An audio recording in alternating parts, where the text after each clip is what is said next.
여러분들의 투자 내비게이션 주식 부자 주부입니다. 여러분의 시간은 금입니다. 1.5배속으로 보시기 바랍니다. 구독과 좋아요도 누르시면 10만 전자 빠르게 간다는 말씀을 드리고요. 이번 시간에는 삼성전자 안타까운 소식 알려드립니다. 놀라지 마세요 라는 내용에 대해 이야기를 해보겠습니다. 여러분 오늘 하루도 잘 보내셨는지요? 저녁 식사 맛있게 하시고 좋은 시간 보내고 계시리라 생각을 합니다. 다소 씁쓸한 소식이 나왔는데요. 그래도 우리가 희망을 가지고 있던 부분이었고 우리가 기대를 하고 있던 부분이었기 때문에 알려드리도록 하겠습니다. 엔비디아가 내년 출시 예정인 차세대 그래픽 처리 장치인 GPU를 TSMC에 위탁 생산하기로 하였습니다. TSMC에 올인하여 GPU 공급에 차질이 없도록 하겠다는 그런 생각인데요. 이렇게 됨으로써 TSMC는 파운드리 시장에서 보다 선두 지위를 다소 강화할 걸로 보입니다. 엔비디아는 에이다 러브레이스 기반의 지포스 RTX 4000 시리즈와 호퍼 아키텍처 기반의 지포스 RTX 4000 시리즈를 TSMC에 5나노 공정에서 생산하기로 하였습니다. 에이다 러브레이스 지포스 RTX는 게임용이고요. 호퍼 아키텍처 기반의 지포스 RTX 4000 시리즈는 데이터 센터와 인공지능 그리고 고성능 컴퓨팅용이 되겠습니다. 호퍼 기반의 GPU가 에이다 러브레이스보다 먼저 출시될 확률이 높다고 보여지고요. 아무래도 세상이 돌아가고 있는 상황이 데이터 센터와 인공지능 쪽의 수요가 폭발적으로 증가하다 보니까 엔비디아도 그에 맞는 수요에 빠르게 대응하기 위해서 게임용보다는 데이터 센터와 인공지능 쪽에 선제적으로 대응을 한다고 보시면 되겠습니다.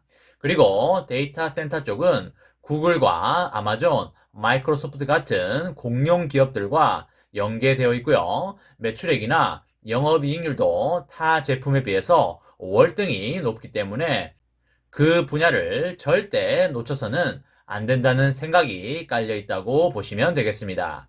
이번에 엔비디아의 행보가 제가 봤을 때는 살짝 의외인 부분도 있는데요. 왜냐면 엔비디아는 그동안 공급망 다각화 전략을 펼쳐왔기 때문입니다. 삼전의 기술력도 이제는 크게 밀리지 않는 상황이고요. 오히려 TSMC를 기술력에서 뛰어넘을 수도 있는 상황이고 거기에 더해서 TSMC의 지정학적 리스크도 있는 상황인데 이런 상황에서 TSMC에 올인을 했다는 게 일단 잘 이해가 가지 않고요. 엔비디아 사장인 젠슨 황이 대만계 미국인이다 보니까 기본적으로 대만 사람들 간의 커넥션이 워낙 끈끈하다 보니 결국 큰 물량을 TSMC에게 밀어준 게 아닌가라고 그렇게 추정이 됩니다.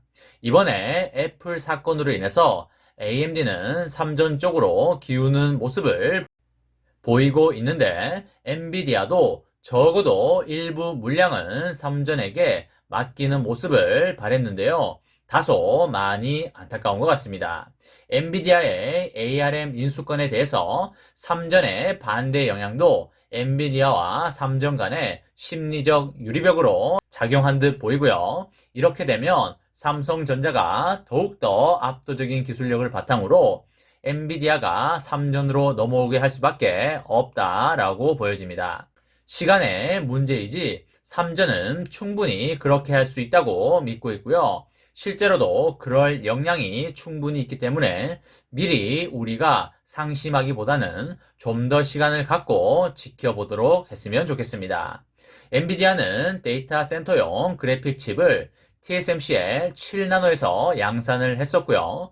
암페어 기반의 지포스 RTX 3000 시리즈는 삼전에 8나노에서 생산을 했었습니다. 과거에 이렇게 다각화 전략을 썼던 엔비디아인데 내년에 출시할 모든 GPU를 TSMC에서 독점할 것으로 보여서 많이 아쉬운 순간입니다. 솔직히 TSMC로 넘어갈 것 같다는 생각은 조금 가지고 있었으나 그래도 이런저런 이유로 삼전에게 일부라도 주지 않을까 했었습니다.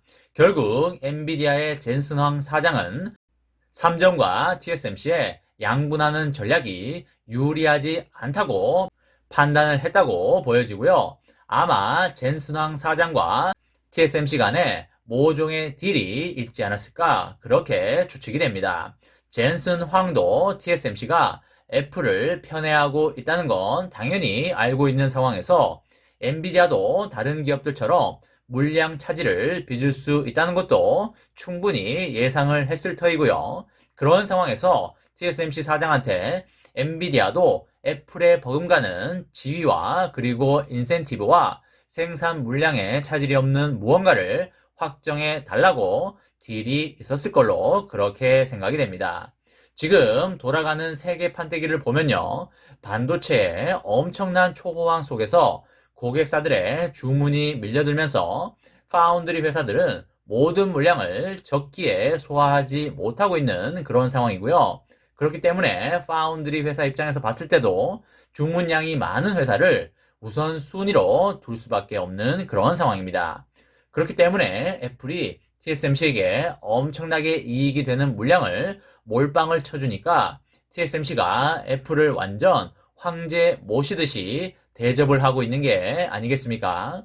엔비디아도 TSMC에게 그만한 대우를 당연히 요청했을 것이고 TSMC도 그 조건에 오케이 했다라고 보시면 되겠습니다.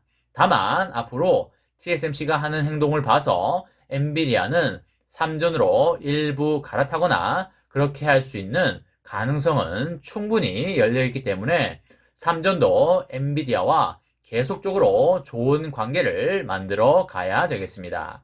그리고 과거에 삼전이 엔비디아와 같이 일을 했을 때 수율 문제 때문에 엔비디아가 애를 먹은 적이 있는데요.